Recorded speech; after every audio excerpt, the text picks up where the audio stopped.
Whoops. Hold on a second. My window jumped. All right, here we are. Welcome, everyone. I'm so glad you could be here with us. Today, we're going to be talking about research/artist statements and teaching philosophies, because these are in almost every single higher ed teaching application. So a few housekeeping notes. Your audio and video will be muted for this webinar. And if you have any questions about anything throughout the webinar, go ahead and type those in the questions box. And at the end of the presentation, I'll just go right through those and read them off and give answers to everything there.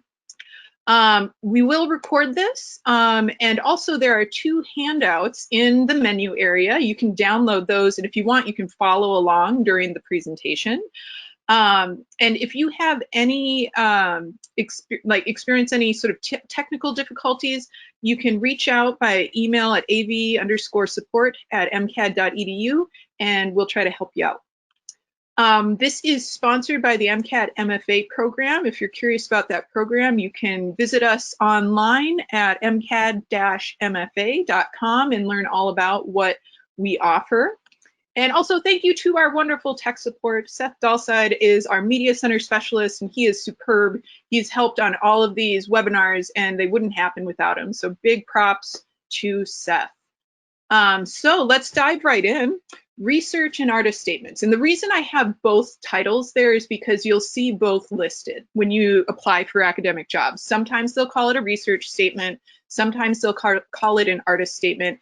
It means the same thing in the context of an academic art or design job. It's just that some job application systems only allow it to be called one thing.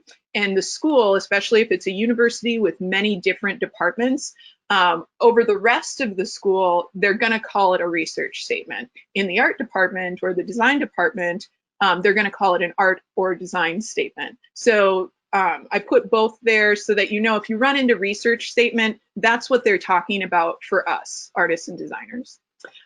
So one sentence mentoring tells us that in your research or artist statement, you want to start with your most recent and most exciting work and ideas, and rather than describing your research experiences chronologically from childhood to present. That's never a good idea. We always want to make ourselves seem very relevant and very exciting, very contemporary and of the moment. So what I'm going to be presenting today is a sort of a combo of Dr. Karen's partial rules for the artist statement and other guidance found online. These are links, and after this presentation today, I'll send out a link to this presentation so that you can click those and you can peruse them in further detail at your leisure. So this is a really nice quote that I think frames the idea of the artist or research statement nicely. Kathleen is a great artist. I attended an artist residency with her, and she states, "Yes, I was searching for an emotional truth, but an amateur is someone who makes art for him or herself and says, to hell with everyone else. A professional engages with the world dynamically. They critically analyze their own work. There's a dialogue in mind. The professional is engaged in what's happening in the world. To be professional requires both sides of the brain, but they don't always fire at the same time." So I think that's a really important distinction, because sometimes we have artist statements for certain opportunities that might be different than our academic artist or research statement, and this frames it nicely. You must make yourself relevant to the rest of the world within your statement. This is not a statement for navel gazing. This is not a statement for overly emotional mushiness, unless that's central to the concept of your work, which is possible. But much more commonly, we're trying to connect with our professional world. So keep that in mind. All right, a few rules to get started. This should never exceed 1 page, and that might be difficult for people, but we've got to accept it. As a reminder, these people don't have any time. They have literally no time to review your materials. You have to engage, pull them in, and let them go, because they have just mountains of applications to plow through, and you must remain relevant and you must capture engagement. I recommend a what, how, why, three-part organization.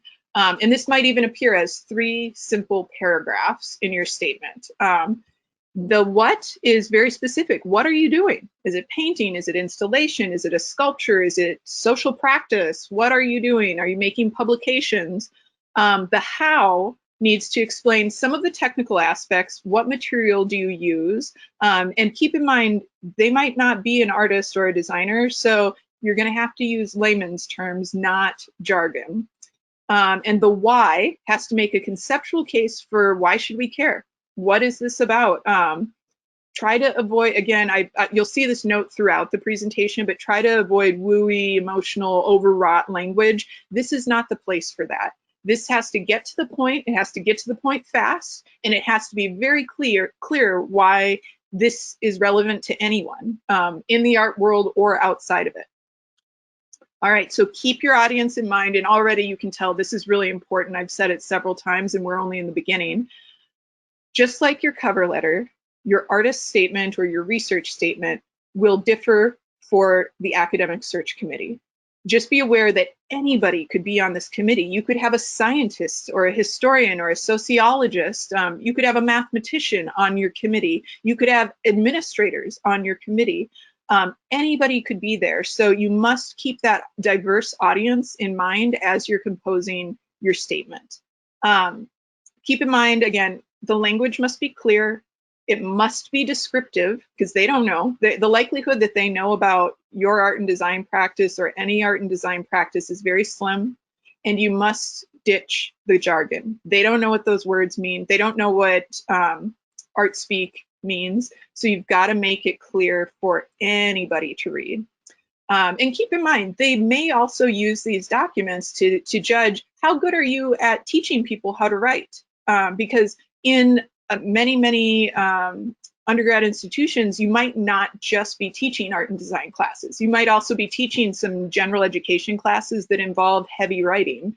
That's very common. And so think of every statement, every document that you submit for the application process is up for judgment, not only on in this case, the criteria of the artist and research statement, but also as you as a teacher. So keep that in mind. This reiterates the idea of the overwrought language. This is not a confession booth for your deepest, darkest emotions.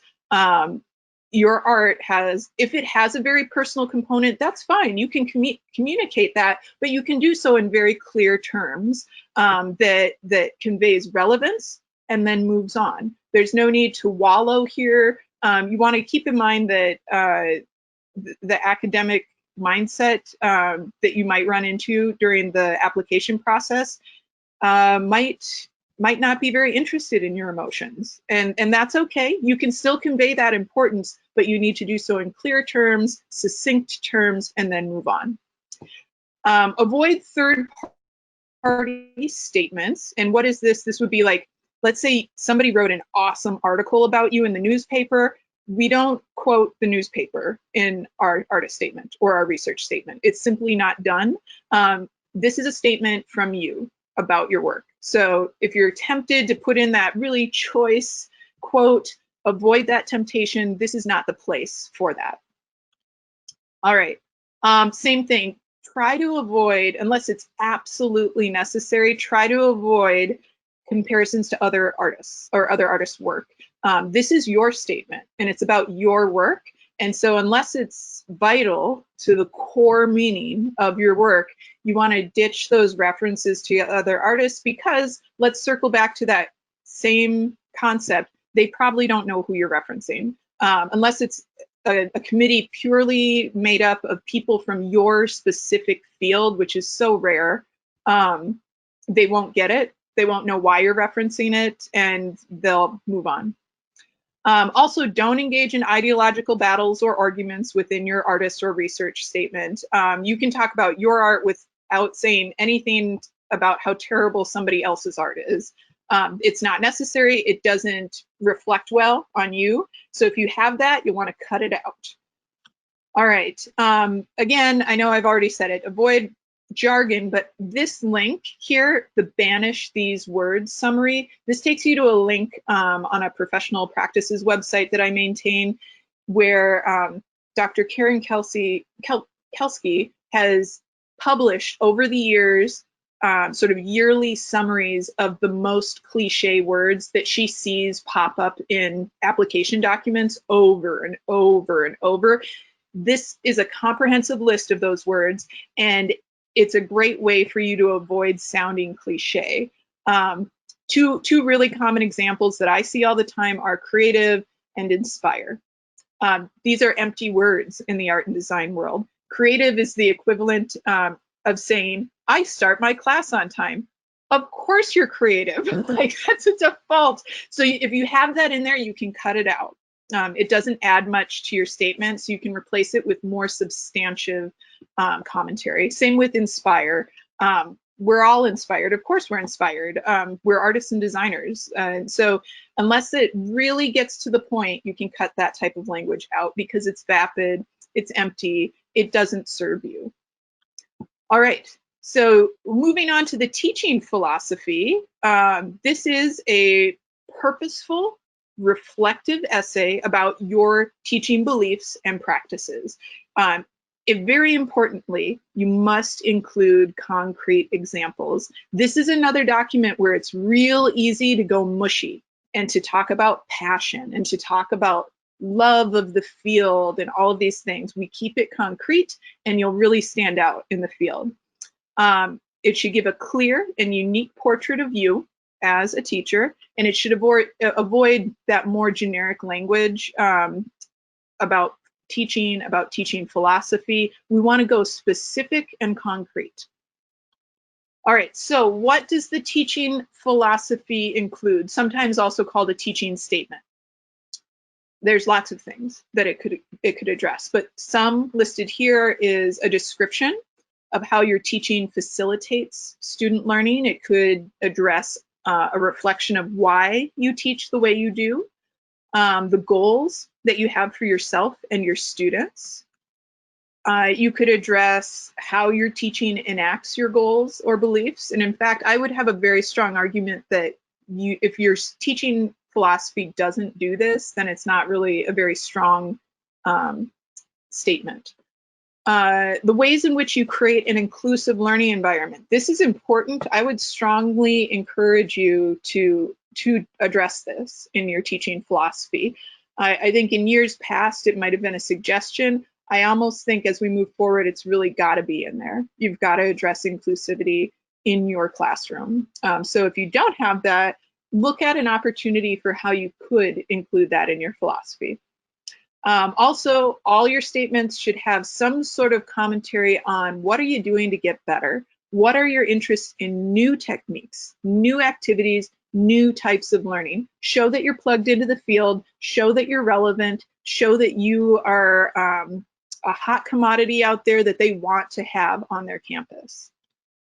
So, general guidelines.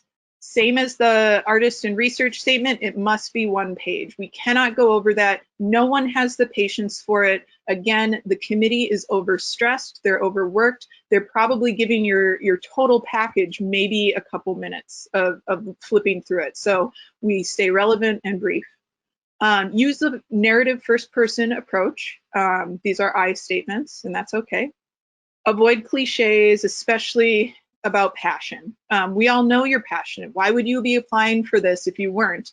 We don't want to hear romantic stories about your love of teaching. We assume it's there. And make it specific rather than abstract. This returns to the concept that we talked about yesterday. Always show, never tell. Always give examples. Don't tell us you're a great teacher. Show us you're a great teacher. Anytime you bring up an idea and you say that you're good at it or that you strive for it, follow it up with at least one or two examples so that we know you truly experience and understand what you're referencing. Be discipline specific. This particular document, you want to reflect the job ad. So if you're applying, let's say you are really good at foundations study, you want to be a foundations teacher, well, that could include 2D design, 3D design, 4D design. It could include figure drawing or just observational drawing. There's so many different things that it could include. So when you read the ad, the application description, make sure that your teaching philosophy reflects this. So what's that mean? It means you need to go in and you need to update the examples that you reference in your teaching philosophy. If it's a foundations job with emphasis on 3D, then you need to go in there and make sure your teaching philosophy has 3D examples mentioned in it. Avoid jargon, just in general. Just don't use jargon. It's not a good idea. Avoid also technical terms. If you're, I'm trying to think of something specific. Let's say you're a printmaker and you prefer one emulsion over another for your screens, for screen printing.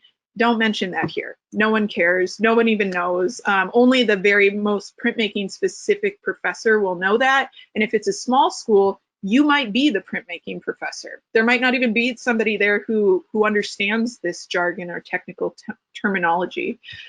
So keep that in mind. You can ditch those really specific words. And revise. Revise all your documents, but also especially your teaching philosophy. This means you don't write the teaching philosophy one year and then keep using that identical philosophy for year after year of applications. You have to revisit it every year because each year there are new teaching new teaching approaches that you should be integrating into your statement, because that way it shows your and that you're engaged with the contemporary world. Also, this is important, especially for women or women identifying people. Do not be excessively emotional or humble. The teaching philosophy is one document where it's really easy to go this direction. You want to remain a strong peer for people. You don't want to give them the opportunity to wonder if you're weak or wonder if you're too emotional. Because unfortunately in our culture, those are implicit biases that will be associated with you as a woman or female identifying person regardless. So it's important that we choose words that won't direct the reader to assume those things. So be aware of that. Connect your research to your teaching. This is just a great idea in general because a common interview question is, how are you going to balance your teaching with your research? And if you're already drawing those connections for the search committee in your documents, it sets a strong foundation so that when you give your answer, it will seem like you're repeating something that is a core value for you. And also have a conclusion. This is a short one-page essay. Make it easy for them. You have an introductory sentence, you have a closing sentence. The 3 or 4 paragraphs in the middle support your introduction, and your conclusion re-summarizes what you've said. It seems silly that we have to mention that, but so often people want to pack so much information into their teaching philosophy that they think they can cut the conclusion or the introduction. It doesn't work that way. It really needs to be a cohesive piece of writing. So don't forget those important structural elements. All right, you may be wondering, I don't even know where to start with this teaching philosophy. I recommend a brainstorm session. And these are some great questions that will be tools. They'll help you get a whole bunch of material down on paper or type it up in a document. And know that there's no way you can answer all of these questions in a single teaching philosophy, so don't try. Instead, get a big bunch of reflection material from these questions and then review all that material and highlight the parts that seem most relevant, most important, and then cherry pick those to form the bulk of your philosophy. So, brainstorming questions to begin with. Why? Why do you teach the way you do? What should students expect of you as a teacher? What is a method of teaching that you rely on frequently? And this might take a little bit of reflection. You might have to actually sit and think about what repeats itself in all the classes that you teach. Why don't you use a different method? And in answering that question, you might get some really great juicy words that you can use for the philosophy. What do you want students to learn? What's important to you? And this could be like, let's say you're a clay person and you're interested in hand building. You can talk about that a little bit in concrete examples, but larger than that. What overall? Do you want them to be good citizens? Do you want them to have communication skills so that they can succeed in life? What are the big picture ideas that you want a student to take away from your classes, regardless if it's a screen printing class or graphic design 1 or whatever, fill in the blank. And how do you know that the students are reaching those learning goals? As you reflect on that, again, you're going to get more phrases, more words, more ideas that can become central to your teaching philosophy. More questions? What should your students be able to do or know as a result of taking your classes? That's sort of what we just talked about. How can your specific teaching facilitate student learning? So what's special about you? How do you teach that's different than your neighbor?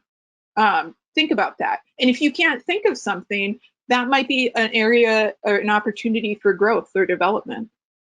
How do you, as a teacher, create an engaging and an enriching learning environment? That's a good question.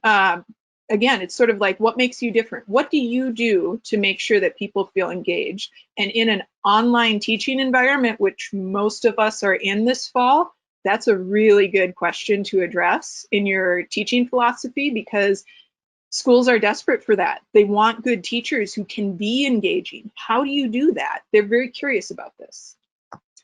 All right, and what specific activities or exercises do you use to engage with your students? What do you want your students to learn from these activities? Again, in the online teaching environment, these are key questions. They want to know concrete examples. Don't just say you're great. Oh, I'm so engaging.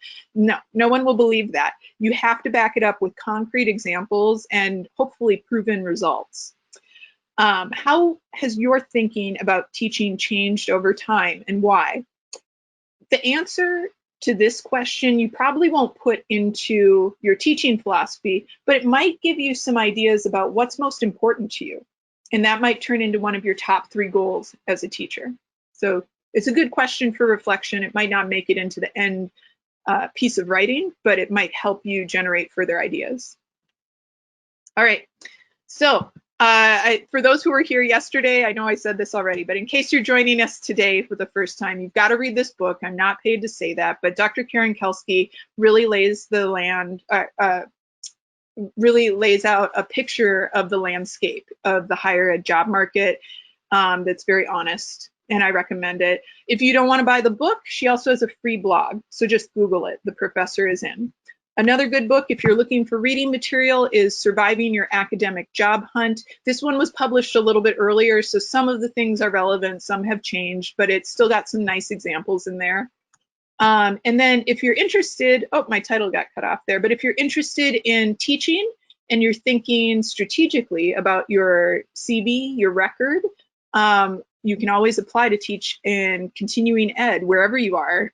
Here at Minneapolis College of Art and Design, you can apply for our continuing ed department and propose any class you want. They're always looking for creative new ideas. So don't be afraid to look critically at your CV and think, where am I lacking? Where are there opportunities for myself to stand out from the crowd? And then propose those classes. The only caveat here is that you've got to be able to get at least 5 students enrolled. So think about that as you're crafting your teaching proposals. What would be a good catch? What would be a good thing that would make me stand out from the crowd, that would make an excellent class that people would be really interested in taking? So that's my little plug for MCAD Continuing Ed. And if you're interested, when I send out this presentation link, you can click on all these different sources. There's lots of advice out there for artist and research statements, for teaching philosophies. Not all of them will follow exactly the templates that I've distributed or the advice that I've given here. And I do encourage you to think for yourself and to do a bit more research as well. What I've listed on the templates provided are really basic outlines. You don't have to stick to them, but they might give you a good starting point so that you're not starting from a blank page.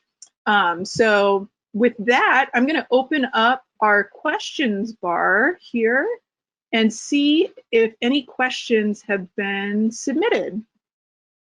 I have one here from Andrew. Not a question. I appreciate the cute animals. Thank you. Anybody else have questions about either of the statements? Anyone? I'm happy to answer really specific questions too if you have something about your statement drafts that you're curious about. I'm happy to help out in that way. No one? Nothing? And feel free too, if you want to look at those two handouts, that could be useful in generating questions as well. You'll find both of those outlines are very much related to an opening statement where you declare 3 or 4 goals that you're trying to achieve through either your artistic practice or your design practice, or through your teaching philosophy. Oh, here comes a couple. Okay, this person says, am I imagining things, or is it incredibly difficult and low odds to get a higher ed teaching position? You are right. It is incredibly difficult, and that's partly why I feel like trainings like this are so important. When you throw your hat in the ring, I certainly want all my students, but I think generally I want all applicants to have the best possible shot at this. So if we can back it up and avoid shooting ourselves in the foot with a weak document here or a weak document there, I think that's so vital, and it gives us all a chance to start from a more equal starting point, because so often these types of documents aren't taught in grad school and aren't taught at large in the field. So yes, you're absolutely right that the field is very crowded. It's very competitive.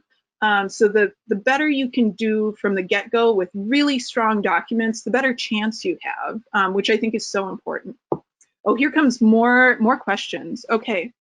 How much do committees want you to regurgitate these documents during the interview? That's a very good question. Truth be told, I'm going to be really honest here. Committees are some of the busiest, most overtaxed people, and the likelihood that they remember a lot from your documents is low. They might have the broad strokes like, oh, that was the candidate who mentioned the giant pink pyramid or something like that, but they may not remember much about you other than some standout detail. So don't hesitate to repeat yourself. When you are, like, if you're lucky enough to get to the interview stage, repeat every strong point you have, every detail about you that makes you stand out from the crowd.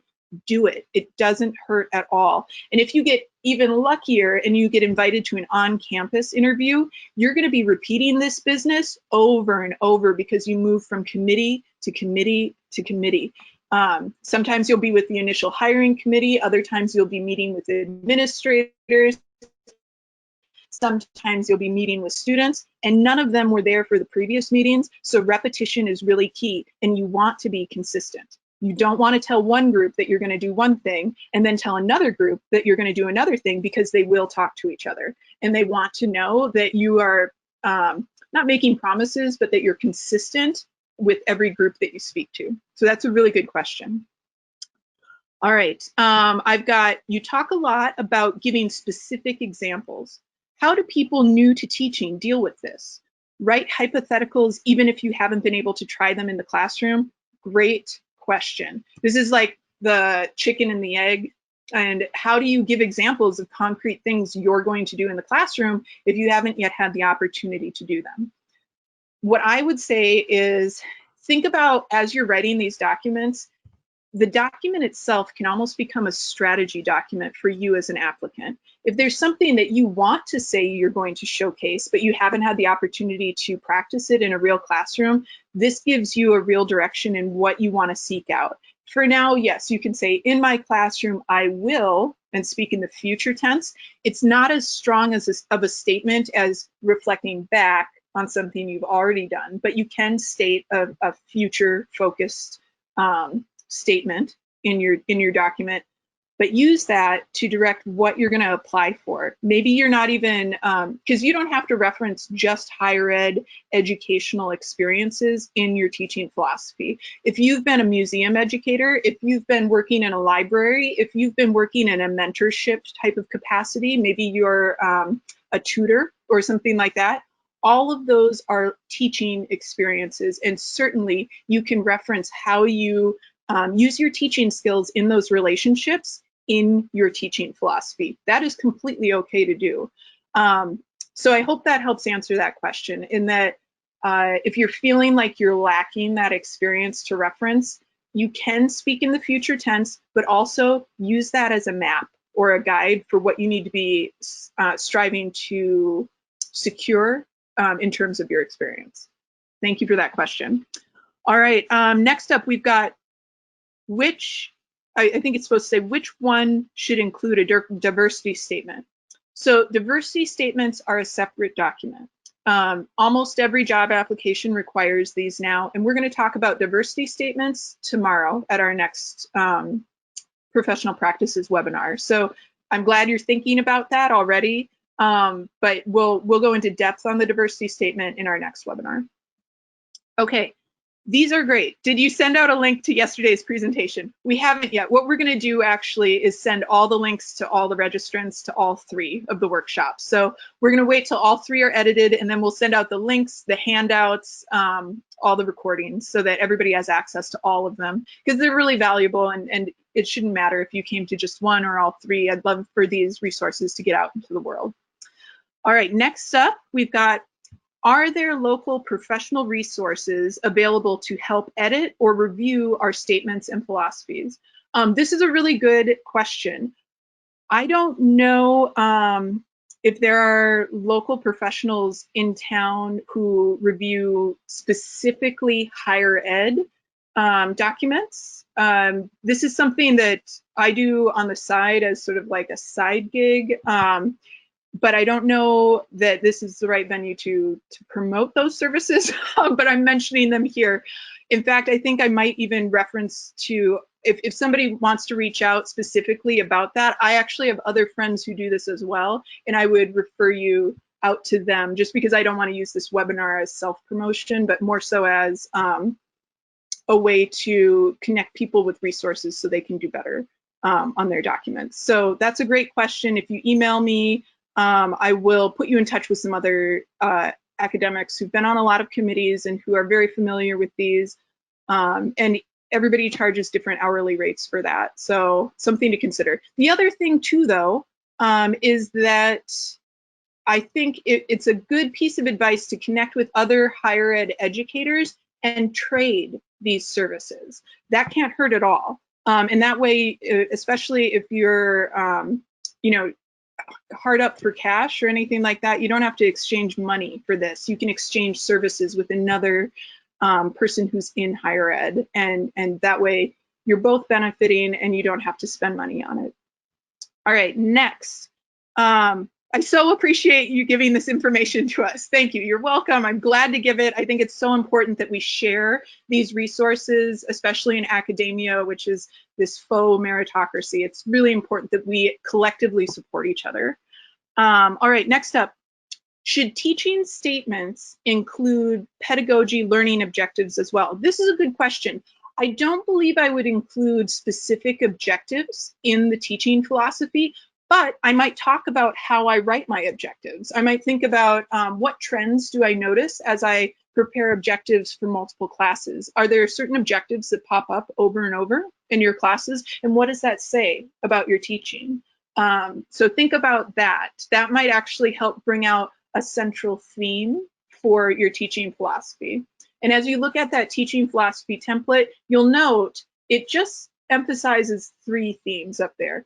It's going to be hard to reduce it to just 3 themes, but if you try to include everything in the kitchen sink, it's just going to water down your statement and you won't be able to go into any depth on any singular theme, and it won't be as powerful of a statement. So If writing objectives is really important for you, maybe that becomes one of your 3 central themes of the philosophy. All right. Next up, we've got, does adjuncting around help land a full-time position? This is a great question. I'd say adjuncting absolutely doesn't hurt. And it's better to be adjuncting than not teaching, because as some of these other questions have illustrated, the only way to get experience is to be doing the practice of teaching. And the only way you're going to become a better teacher is by doing. So I would never hesitate to adjunct. I think that as you read Karen Kelsey's book, you'll read about the concept of the diminishing return as your MFA or your doctorate ages, which is a sad reality of the market. The sooner you can land a full-time position, the better.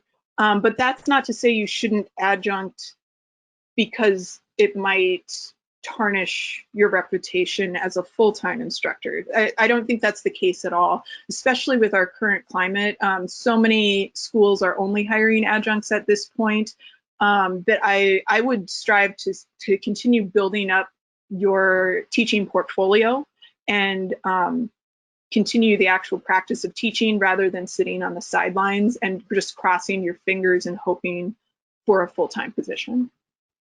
All right, let's see here. I'm not sure what this one means. It says, like we are, collaborate. I'm not sure. If that's your question and you want to clarify, go ahead and submit again. All right, my MFA is 10 years old. I haven't landed any adjunct or higher ed. Am I doomed? No, you're not doomed.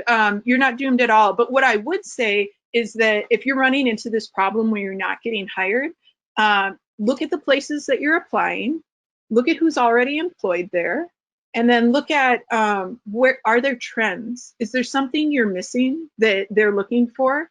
And then start a little bit smaller. Start with some museum education work. Start with some continuing education work.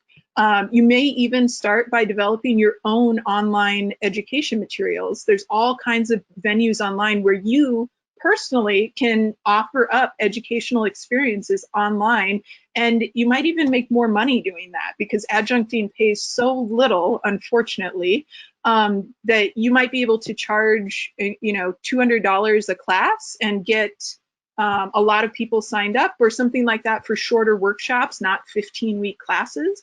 Look at the different pricing models that you can enact, and you yourself might be able to generate a really productive educational experience that you can then reference in your teaching philosophy, in your research statement, and so on, that will help bolster your applications to adjunct positions or to full-time positions.